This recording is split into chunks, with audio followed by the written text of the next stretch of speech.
Hello everyone, कैसे हैं आप सब। आज हम डिस्कस करने वाले हैं लंग्स की नॉर्मल एंड एबनॉर्मल साउंड्स को। हमने प्रीवियस वीडियो में पढ़ा था लंग्स की anatomy and physiology and diaphragm. आज हम डिस्कस करेंगे लंग्स की एबनॉर्मल साउंड कौन सी है और नॉर्मल साउंड कौन सी है, ताकि जब हम आगे डिसऑर्डर्स पढ़ें या फिर जब हम एल्कलोसिस और एसिडोसिस पढ़ें तब हमें वो ईजिली अंडरस्टैंड हो पाए। तो चलिए स्टार्ट करते हैं। सबसे पहले बात आती है नॉर्मल जो लंग्स की साउंड होती है वो कितनी होती हैं। जो टोटल नॉर्मल साउंड्स होती हैं जो हमारे लंग्स की, वो होती हैं टोटल 3। ठीक है, 3 साउंड्स होती हैं। अब वो होती है कौन कौन सी। सबसे पहले होती है हमारी bronchial sound, second one is vesicular sound and third one is broncho vesicular sound.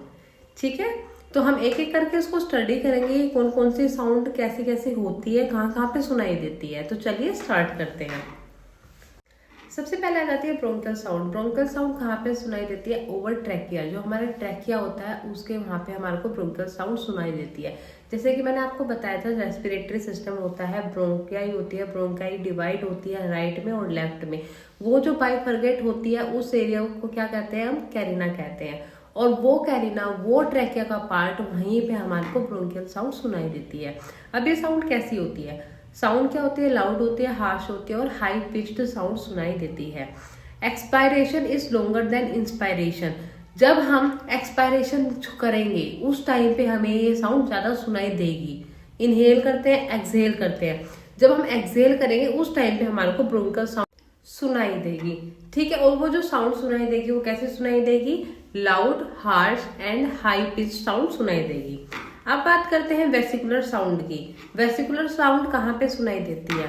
Over entire lung field. जो भी हमारे दोनों लंग्स होते हैं, हम पूरे लंग्स में कहीं पे भी हम लंग्स के पार्ट में अगर अपना स्टेथोस्कोप का जो डायफ्राम पार्ट होता है उसको लगा के वो साउंड सुनेंगे तो ये पूरे लंग्स में सुनाई देगी। ठीक है, एंटायर लंग फील्ड में। साउंड कैसी होगी? क्वाइट होगी और लो पिच्ड होगी। ब्रोंकियल साउंड कौन सी थी? हाई पिच थी। और वेसिकुलर साउंड कैसे सुनाई देगी? लो पिच सुनाई देगी। नेक्स्ट है inspiration is longer than expiration.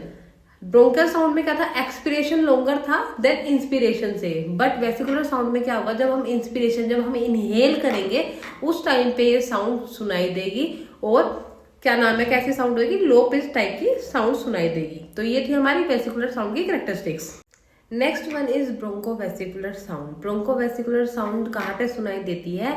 Main stem bronchi पे, यानी कि जो दोनों लंग्स होते हैं उसका जो बीच का जो पार्ट होता है, जो मीडियास्टिनम होता है, वहां पे ब्रोंकोवेसिकुलर साउंड हमें सुनाई देगी। Sound are moderate pitched and breezy.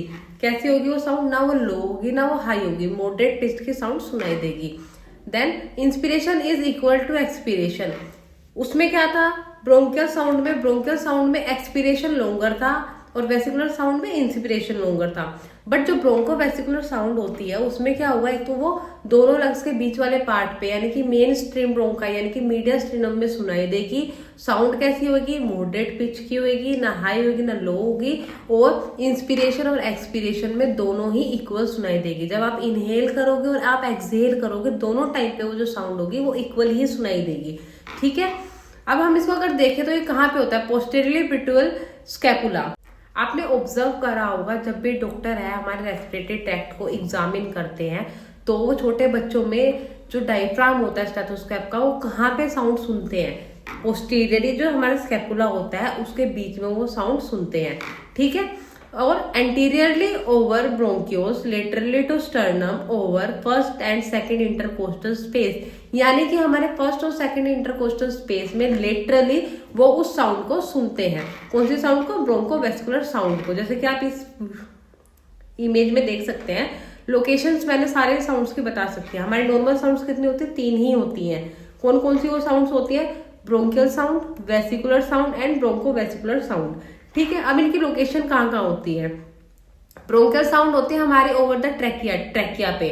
Vesicular sound entire lung field में, दोनों ही लंग फील्ड में। और जो ब्रोंकोवेसिकुलर साउंड होती है वो होती है हमारे मीडिया स्टीनम में, यानी कि दोनों लंग्स के बीच का जो स्पेस होता है वहां पे। एक चीज और यहाँ पे मैंने लिखा है इंटरकोस्टल स्पेस, यानी कि इंटरकोस्टल स्पेस के बीच में वो कौन सी साउंड सुनते हैं, ब्रोंकोवेसिकुलर साउंड को सुनते हैं। इंटरकोस्टल स्पेस कौन सा स्पेस होता है, वो स्पेस जो दो रिब्स के बीच का स्पेस होता है। जो हमारी टोटल रिब्स होती है वो 11 होती है, और दो रिब्स के स्पेस के बीच में जो स्पेस होता है उसे हम इंटरकोस्टल स्पेस कहते हैं। ठीक है, तो चलिए ये था हमारा नॉर्मल ब्रीथ साउंड जो कि हमने पढ़ा। अब हम आगे पढ़ेंगे abnormal breath sound. Abnormal breath sound कौन कौन सी होती है, अगर हमें नॉर्मल का पता है तो हमें एब्नॉर्मल का भी पता होना चाहिए। तो चलिए स्टार्ट करते हैं। एब्नॉर्मल ब्रीथ साउंड को हम एडवेंटियस साउंड भी कहते हैं। ठीक है, बहुत बारी क्वेश्चन आता है एडवेंटियस साउंड कौन कौन सी होती है, 4-5 ऑप्शन दे देंगे आपको, उनमें से आपको एक्सेप्ट सेलेक्ट करना पड़ेगा कि कौन सी नहीं है और कौन सी है। तो हमारे को एब्नॉर्मल साउंड का भी पता होना चाहिए। सबसे पहले आती है crackle.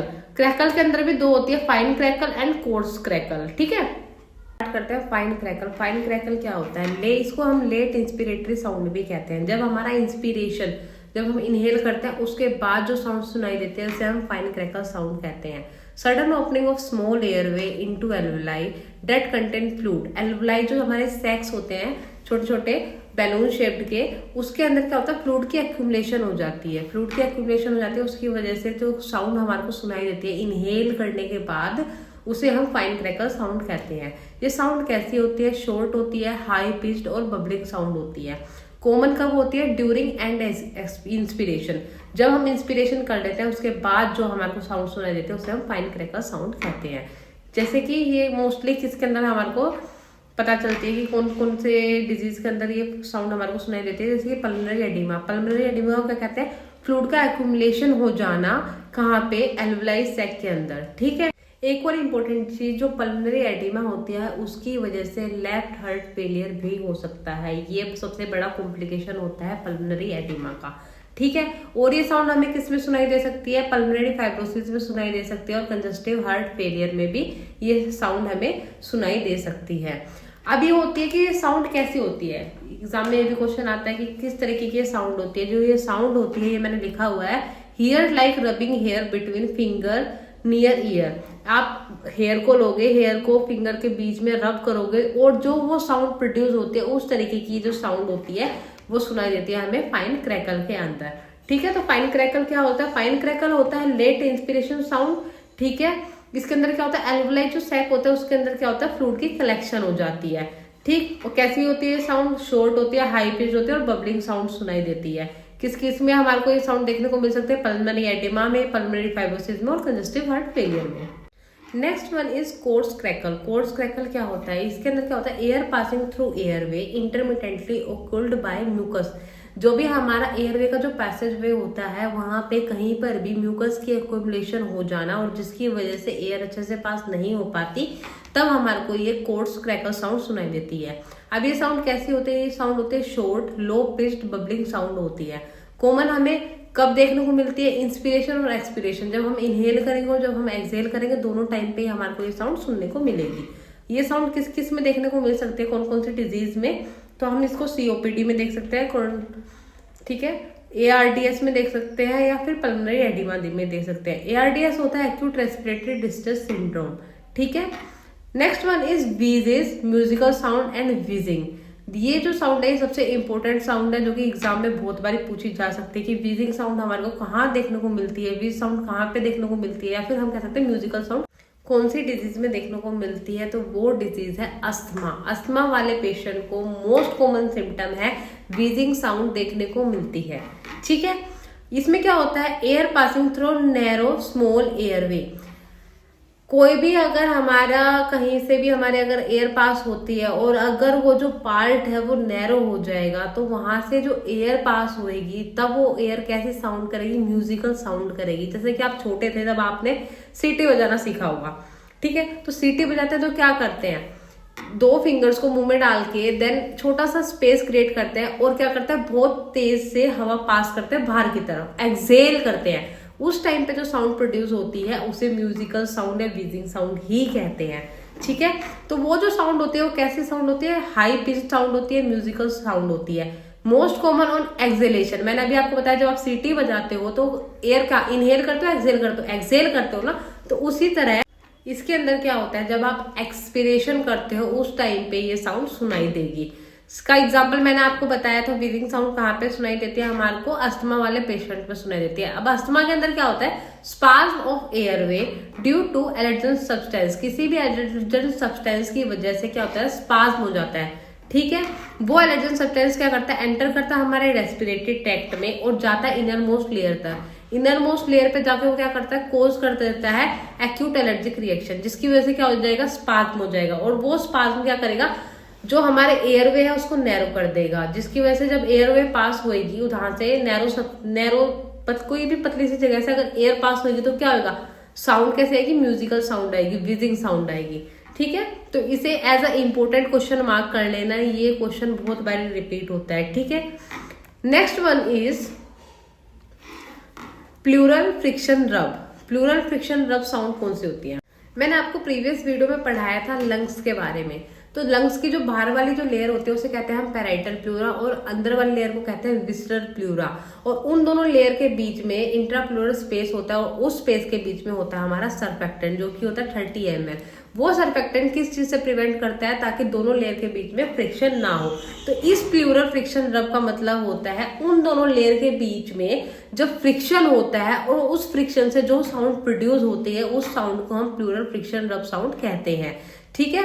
Result of rubbed pleural surface rubbing across each other, उसे क्या कहेंगे, प्लूरल फ्रिक्शन रब साउंड कहते हैं। ये साउंड कैसी होती है, क्रैकिंग ग्रंटिंग साउंड होती है, यानी कि ये एक बार लाउड सुनाई देगी और फिर स्लो, फिर लाउड देन स्लो, ठीक है। मोस्ट कॉमन ड्यूरिंग इंस्पिरेशन, जब हम इनहेल करेंगे उस टाइम पे साउंड हमारे को सुनाई देगी, क्योंकि जब हम इनहेल करेंगे तो हमारे लंग एक्सपेंड होंगे, लंग एक्सपेंड होंगे तो जो दोनों लेयर है पैराइटल प्लूरा और विसरल प्लूरा के बीच में फ्रिक्शन होएगा, और फ्रिक्शन की वजह से जो साउंड प्रोड्यूस होगी उसे हम प्लूरल फ्रिक्शन रब साउंड कहते हैं, ठीक है। इसके अंदर मोस्टली क्या हो जाता है, जब इन्फ्लामेशन हो जाता है प्लूरा का उस टाइम पे ये कंडीशन ज्यादा देखने को मिलती है। तो ये थी एबनॉर्मल साउंड। एबनॉर्मल साउंड कौन कौन सी थी, हमारी 4 थी। क्रैकल, क्रैकल के अंदर भी fine crackle and coarse crackle. Next one is wheezing sound, जिसको हम व्हीज भी कह सकते हैं, फिर म्यूजिकल साउंड कह सकते हैं, और another one is pleural friction rub sound, ठीक है। अब कुछ और साउंड्स भी हैं जो इंपॉर्टेंट है हमारे आने वाले कॉम्पिटिटिव एग्जाम के लिए, तो वो भी मैंने यहाँ पे ऐड करी है, जैसे कि रोंकाई, यानी कि उसको हम स्नोरस व्हीज साउंड भी कहते हैं, ठीक है। व्हीजिंग अभी मैंने पढ़ा था, व्हीजिंग कहाँ देखने को मिलता है, ये अस्थमा में देखने को मिलता है, बट यहाँ पे रोंकाई और स्नोरस व्हीज कब होता है, जब जो ब्रोंकियल एयरवे होता है उसके अंदर सिक्रीशंस हो जाते हैं, उस टाइम पे हमारे को ये देखने के लिए मिलता है। और इसके अंदर जो साउंड होती है वो कैसे होती है, लो पिच साउंड होती है। अब ये कंडीशन कहाँ पे देखने को मिलती है, ये कंडीशन हमें देखने को मिलती है क्रोनिक ब्रोंकाइटिस में, ठीक है। क्रोनिक ब्रोंकाइटिस को हम ब्लू ब्रोटर भी कहते हैं, ठीक है। क्रोनिक ब्रोंकाइटिस क्या होता है, इन्फ्लामेशन हो जाती है जब ब्रोंक्यूल्स की, और ब्रोंक्यूल्स की इन्फ्लामेशन हो जाएगी तो क्या हो जाएगा, एक्यूमुलेशन हो जाएगा म्यूकस का, जिसकी वजह से पार्शियल एयर ब्लॉक हो जाती है, ठीक है। नेक्स्ट वन इज रेल और रहल, दोनों ही सेम है। रेल के नाम से भी आ सकता है या रहल साउंड के नाम से भी आ सकता है। इसके अंदर क्या होती है, एबनॉर्मल बबलिंग रोटलिंग साउंड होती है, जो कि कोज होती है mucus in air passage way. किसी भी जो हमारा जो पूरा रेस्पिरेटरी ट्रैक्ट का एयर पैसेज वे है वहां पे कहीं पे भी किसी भी पार्ट में अगर म्यूकस का कलेक्शन हो जाता है तो उसको हम रेहल और रहल साउंड कहते हैं। ज्यादातर ये हमें कहाँ पे देखने को मिलती है, जब पेशेंट को ब्रोंकाइटिस हो जाता है, यानी कि इन्फ्लामेशन हो जाती है ब्रोंकाई के अंदर, या फिर पेशेंट को निमोनिया हो जाता है। निमोनिया क्या होता है, इन्फ्लामेशन हो जाती है लंग्स के पैरेन्काइमल सेल्स की, उसे हम निमोनिया कहते हैं। आगे हम डीपली निमोनिया के बारे में भी पढ़ेंगे, ठीक है। Another one is and most important sound is stridor sound. Stridor sound कहाँ पे होती है, harsh vibrating shrill sound is produce during respiration.